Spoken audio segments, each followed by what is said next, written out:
everyone is talking about dead internet theory. But what is it actually, and are we already there? The dead internet theory is a speculative theory that claims that most of what we see on the internet, social media posts, articles, comments, isn't coming from real humans, but is actually coming from bots and AI systems. Originally, when the theory was invented in like 2021, it was referring to bots in systems of engagement on the internet. So think like likes, comments, reposts, kind of like a ghost audience faking virality. But now with AI, the scope of the dead internet theory has now expanded to include not just the engagement being fake, but the actual content itself. Last week, we saw the release of Sora 2, the most realistic, lifelike AI video generator yet, with deepfakes literally built in as a feature.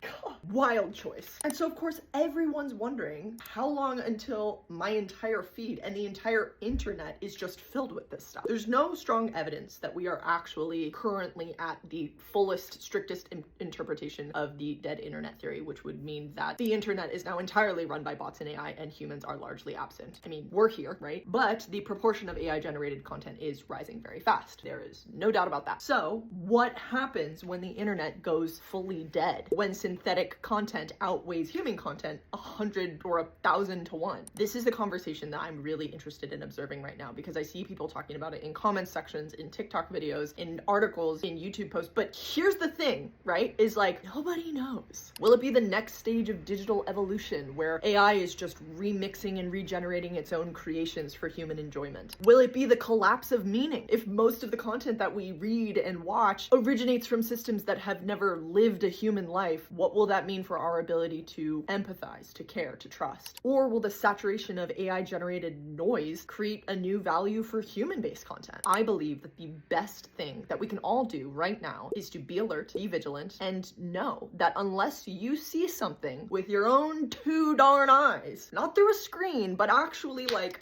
in front of you, you should be extremely cautious about whether or not it's real. For more non-pretentious, non-patronizing education about AI, follow this page.